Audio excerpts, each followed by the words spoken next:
Jadi faktor-faktor yang mempengaruhi keefektivitasan hukum dalam masyarakat.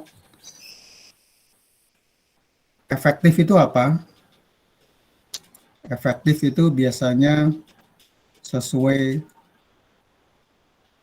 dengan apa yang diharapkan, sesuai dengan tolok ukur yang dibuat. Nah, faktor-faktor yang mempengaruhi efektivitas hukum dalam masyarakat, yang pertama adalah kaidah hukum atau dari sisi hukumnya itu sendiri. Hukum yang dibuat itu memenuhi rasa keadilan. Hukum yang dibuat memberikan kepastian hukum. Hukum yang dibuat sudah sesuai dengan tata urutan peraturan perundang-undangan yang ada. Nah, ini terkait dengan kaidah hukumnya itu sendiri. Kalau hukum itu sudah tidak relevan dengan kondisi sosial yang ada, atau perubahan-perubahan sosial itu sudah tidak mampu tercover di dalam regulasi yang ada, maka hukum itu harus berubah sesuai dengan kondisi sosial yang ada. Karena hukum itu akan memberikan rasa keadilan, memberikan kepastian hukum, dan memberikan ketertiban ataupun ketentraman di dalam masyarakat. Nah, ini yang dijamin di dalam hukum. Nah, hukum itu dibuat untuk memenuhi rasa keadilan, adanya kepastian. Kalau adanya hukum kok masih galau, masih simpang siur, nah ini berarti hukumnya ini belum bisa berjalan secara efektif. Kemudian yang mempengaruhi efektivitas hukum juga adalah penegak hukum. Penegak hukum itu yang bagaimana? Penegak hukum, slide yang kedua. Penegak hukum yang mempunyai integritas. Nah, penegak hukum yang mempunyai integritas, profesional, nah, integritas itu mempunyai moralitas yang tinggi, mempunyai etika profesi itu dijalankan, tidak abuse of power, tidak menggunakan atau menyalahgunakan kewenangan yang dimiliki tidak sesuai dengan otoritas atau yang dimiliki, atau menggunakan kewenangan hukum bukan pada tempatnya. Nah, maka penegak hukum itu harus mempunyai integritas, mempunyai profesional atau profesional. Apa sih profesional? Profesional adalah orang yang menjalankan pekerjaan atau profesinya dengan bidang ilmu yang ditekuni dan perkembangan terkini dari ilmu pengetahuan yang menjadi keahliannya. Jadi profesional itu orang yang menggunakan, memanfaatkan ilmu pengetahuannya untuk menjalankan profesinya. Sehingga ada standar profesi, masing-masing ada kode etik profesi. Jadi tenaga-tenaga profesional itu mempunyai kode etik. Hakim ada kode etiknya, pengacara atau advokat ada kode etiknya, polisi mempunyai kode etik kepolisian, jaksa juga demikian, termasuk caturwangsa yang satunya adalah adalah sipir ataupun penjaga lapas lembaga pemasyarakatan. Ini caturwangsa dan satu lembaga pemasyarakatan ini adalah yang garda terdepan di dalam penegakan hukum. Maka mereka harus mempunyai integritas dan mempunyai profesionalitas. Kemudian sarana dan prasarana ini berfungsi. Bagaimana mau menegakkan undang-undang lalu lintas kalau traffic light-nya itu tidak berfungsi, maka akan terjadi suatu krodit di dalam lalu lintas tersebut. Ada tapi tidak ditaati. Mungkin kalau sepi maupun rame pun yang namanya traffic light ini adalah penting sekali untuk mengatur, karena kita sering terjadi bahwa kecelakaan itu ditimbulkan karena suatu pelanggaran lalu lintas. Maka sarana prasarana dalam penegakan hukum itu harus berfungsi dan bisa dimanfaatkan. Ada sarananya, berfungsi dan bisa dimanfaatkan. Tapi ada lampu merahnya itu ada, tetapi merah terus, nggak pernah hijau. Akhirnya akan terjadi suatu problem. Atau kuning terus, sehingga orang-orang berancang-ancang dan merasa aman, tapi ternyata itu berbahaya. Nah, maka ketika sarana prasarananya itu ada, berfungsi, dan bisa dimanfaatkan, ini bisa efektif dalam pelaksanaan.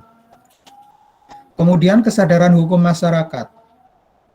Masyarakat sebagai sumber daya yang baik, dia adalah tahu adanya hukum, dia mengerti hukum, dan akhirnya adalah taat kepada hukum. Nah, kesadaran masyarakat ini harus dibangun dengan pembelajaran atau melalui pendidikan atau melalui non formal dengan cara sosialisasi. Dalam hukum positif memang disebutkan bahwa ketika suatu masyarakat atau suatu peraturan perundang-undangan sudah diberikan ataupun sudah dicantumkan dalam lembaran negara, maka dianggap masyarakat itu sudah tahu dan sudah membaca atau sudah mengerti dari peraturan perundang-undangan itu yang diundangkan. Sekalipun masyarakat tidak mendapatkan sosialisasi.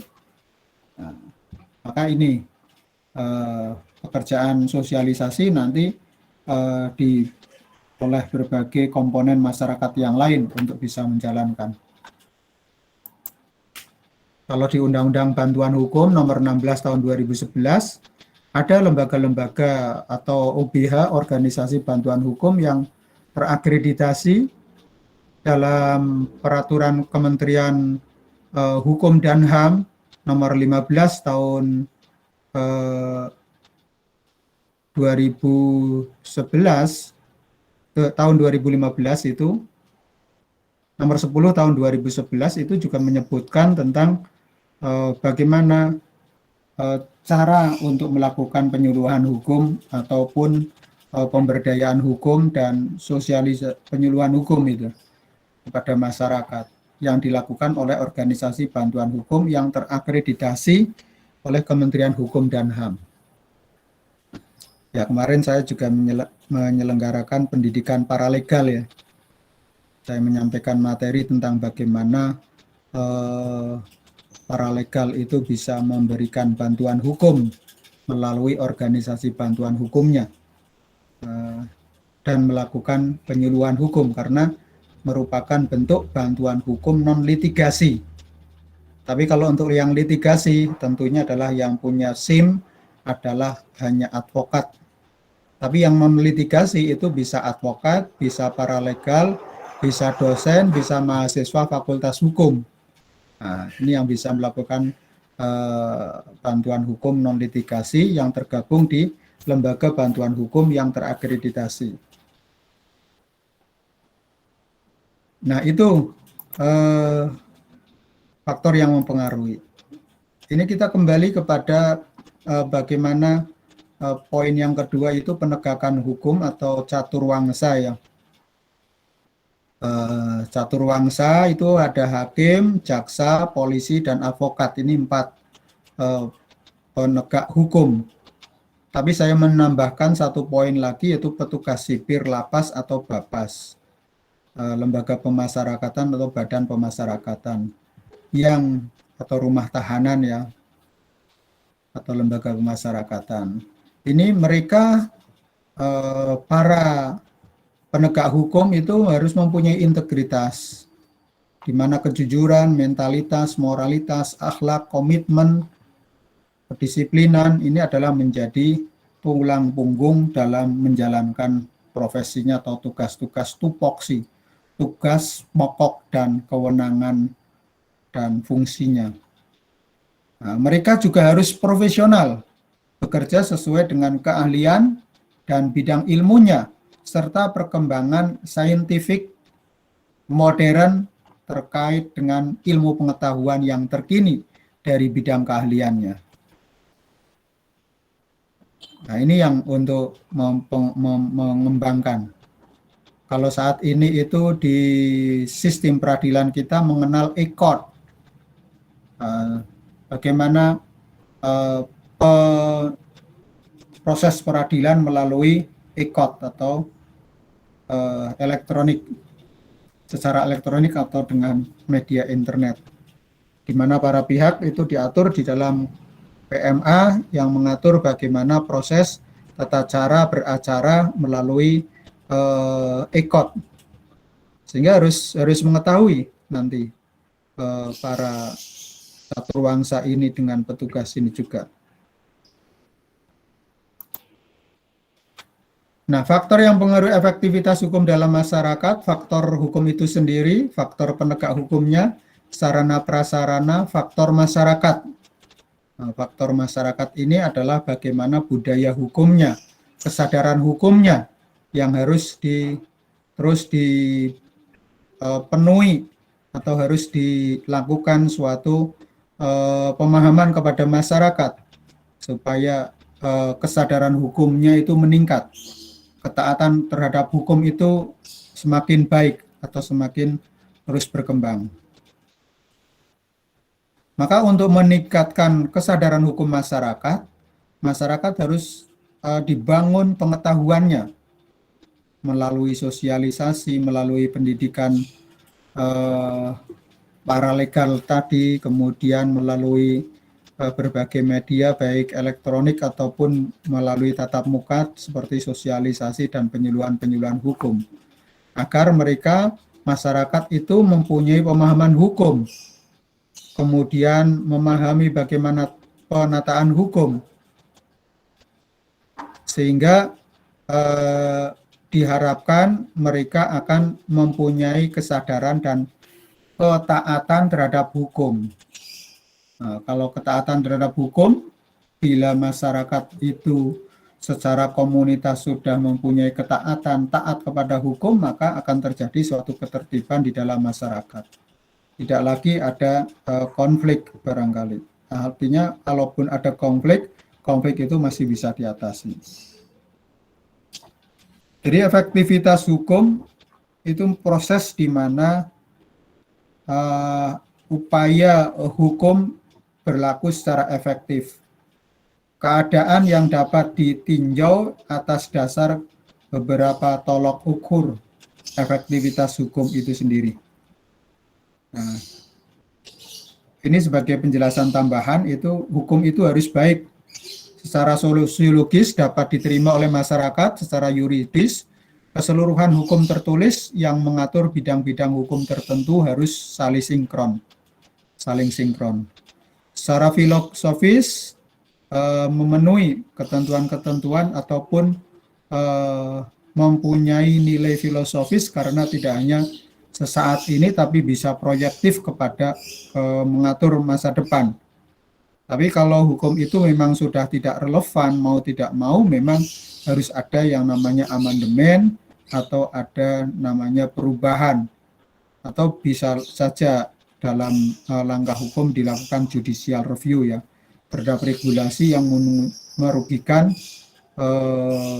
secara substansial atau bertentangan dengan undang-undang yang sudah ada.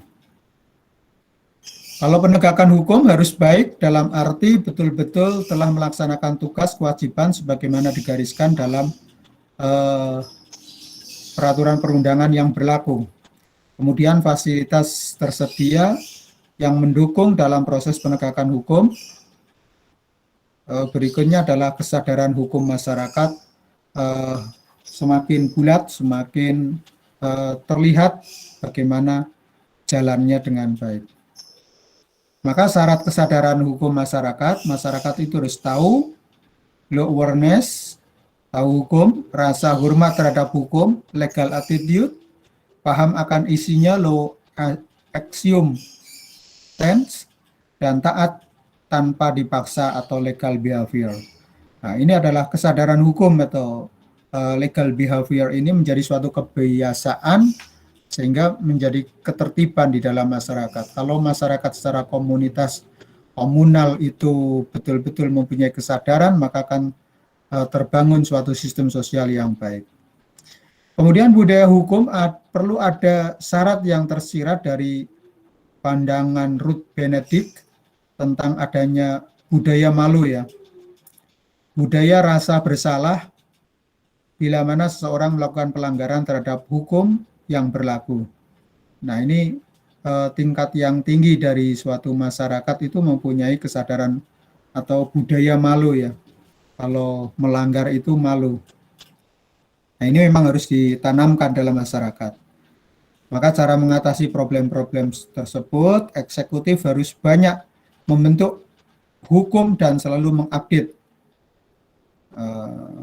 Artinya kalau pembentukan hukum melibatkan legislatif ya, eksekutif dan legislatif. Kemudian para penegak hukumnya harus betul-betul menjalankan tugas kewajiban sesuai dengan hukum yang berlaku dan tidak pandang dulu, tidak ada diskriminasi dalam penegakan hukum.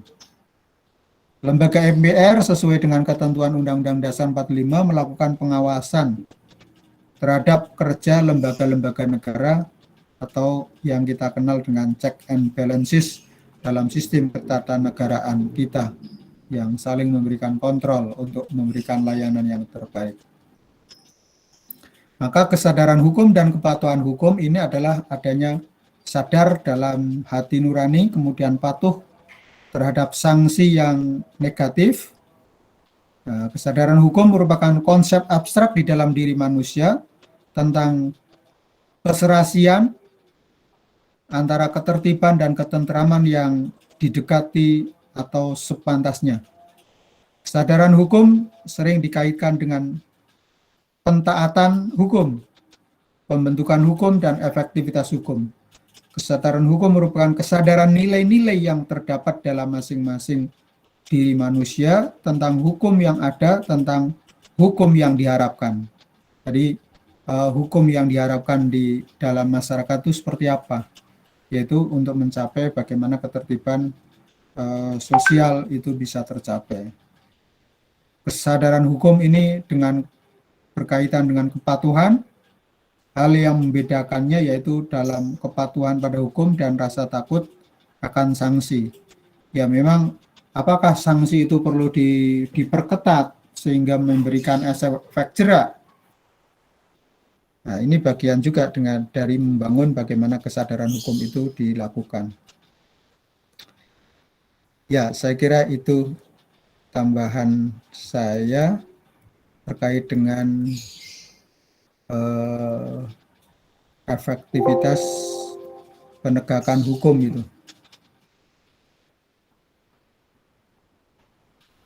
Jadi pelaksanaan efektivitas penegakan hukum, mudah tidaknya ketidaktaatan atau pelanggaran hukum itu dilihat atau disidik.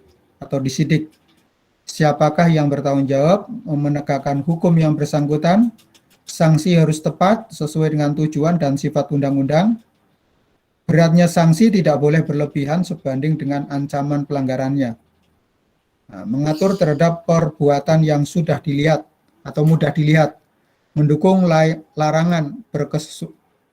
mengandung larangan yang berkesesuaian dengan moral. Artinya larangan maupun dibolehkan atau tidaknya suatu regulasi terhadap yang mengatur masyarakat itu adalah sesuai dengan jiwa moral. Sebab kalau hukum tanpa moral, di awal sudah kita sampaikan ya, tentunya hukum itu adalah merupakan perasan dari moral, sehingga tidak bertentangan.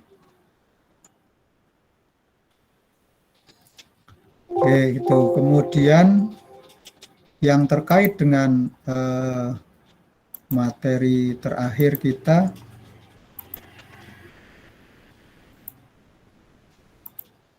tentang bagaimana perubahan hukum.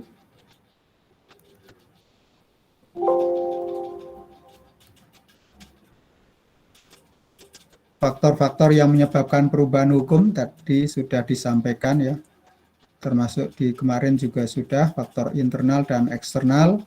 Kalau internal ini terkait dengan bertambah atau kurangnya penduduk, temuan-temuan baru, pertentangan dalam masyarakat.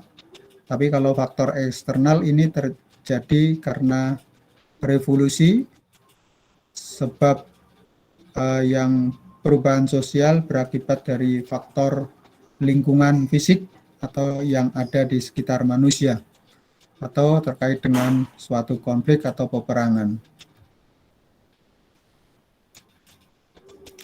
Kemudian 4 faktor yang menggunakan penggunaan hukum sebagai alat mengubah masyarakat ya, atau sebagai sarana tool of engineering ya, tool of social engineering.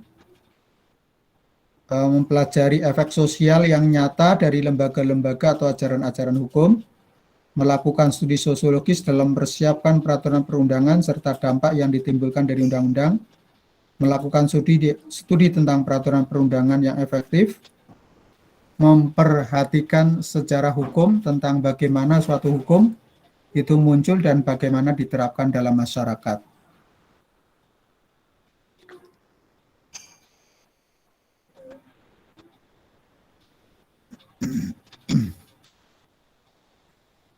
Ya, ini dampak dari perubahan sosial dan kebudayaan terhadap masyarakat itu dampak bisa positif ya. Kalau positif, masyarakat mampu menyesuaikan diri dengan perubahan. Kalau tadi pertanyaannya adalah bagaimana masyarakat yang tidak mampu mengikuti perubahan sosial. Ya, memang dampak dari perubahan sosial biasanya adalah langsung kepada masyarakat. Apakah masyarakat bisa adaptif, bisa menyesuaikan diri, atau justru sebaliknya mereka tidak punya kemampuan fighting, tidak punya kemampuan survival dalam perubahannya. Akhirnya dia akan menjadi korban dari perubahan sosial. Nah, kalau menjadi dampak dari perubahan sosial yang cepat, itu akan menjadi suatu problem atau gejala-gejala sosial dalam masyarakat. Maka ketika gejala-gejala sosial dalam masyarakat bisa diatasi dengan tadi fungsi-fungsi sosial dalam masyarakat bisa dijalankan. Atau tadi penegakan hukum. Penegakan hukum itu bisa berjalan. Akibat negatif, masyarakat tidak mampu menyesuaikan diri dengan perubahan yang ada, sehingga terjadi suatu pergolakan atau pemberontakan. Jadi terjadi suatu perubahan di dalam masyarakat itu sendiri karena tidak mampu mereka beradaptasi.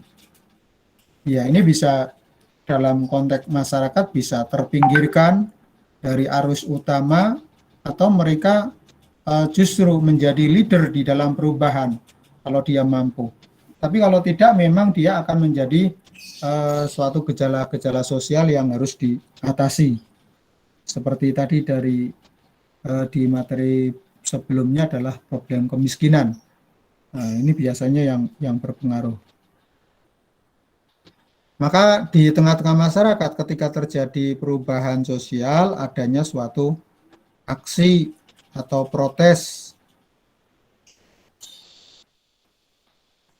demonstrasi, itu adalah sebagai suatu alat untuk menyampaikan aspirasi dari adanya suatu perubahan yang masif di tingkat global. Kemudian dampak sosial yang lain adalah terjadinya kriminalitas. Tingginya angka kriminalitas dalam setiap perubahan itu sebagai suatu bukti dampak negatif.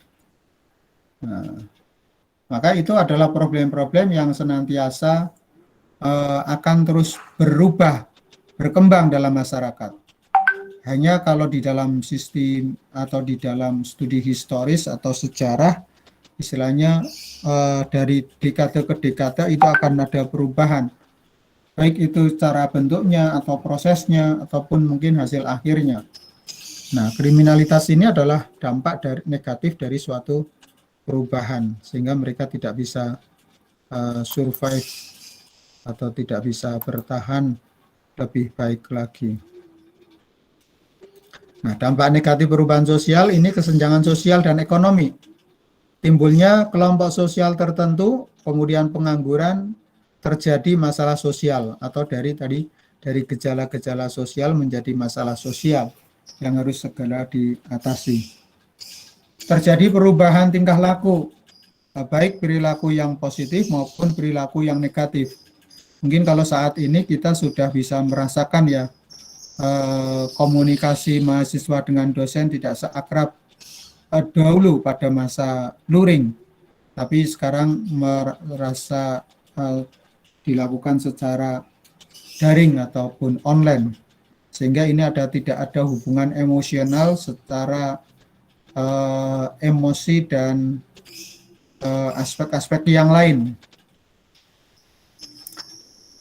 Jadi ini adalah terjadi perubahan perilaku, tapi perilakunya bukan positif. Munculnya konflik sosial vertikal maupun horizontal. Ya, konflik-konflik masyarakat karena perebutan akses ya. Akses, mungkin akses tanah, akses jalan yang sering terjadi ya. Baik itu vertikal maupun horizontal. Vertikal itu berarti ke struktur sosial dalam masyarakat yang paling tinggi ataupun mungkin birokrasi ya, pemerintah ya. Ini adalah derajat ataupun lembaga sosial yang lebih tinggi. Kalau horizontal ini adalah menyamping ke belakang ataupun ke depan atau ke tengah, tapi itu adalah pada wilayah kelompok masyarakat tertentu. Kemudian lembaga-lembaga sosial yang ada tidak dapat berfungsi maksimal. Terjadinya berbagai bentuk kerusakan lingkungan dan bencana alam. Anomi ataupun anomali ya, bertentangan ya, apa yang senyatanya itu bertentangan. Kejadiannya itu saling bertabrakan. Kehilangan nilai sosial bahkan hilang. Nilai-nilai sosial itu luntur bahkan hilang. Internal masyarakat ini tadi sudah ya. Perubahan sosial saya kira sudah. Pesan-pesan perjuangan ini. Ya, pesan perjuangan ya. Mulai kuasai semua keahlian dalam bidang keprodian Anda, kuasai bahasa Arab dan bahasa Inggris, kembangkan materi kuliah yang sudah dipelajari, dan kontekstualisasikan dengan problem sosial yang ada dalam masyarakat. Semoga sukses. Untuk ujian akhir, nanti kita sampaikan kisi-kisinya itu sampai pertemuan terakhir ini ya. Itu setelah meet itu untuk menjadi bahan. Kalau dulu memang ada tugas general review, kalau besok, apakah ini untuk menjadi ujian akhir aja ya? Gimana teman-teman mahasiswa? Ujiannya mau model apa? Mau langsung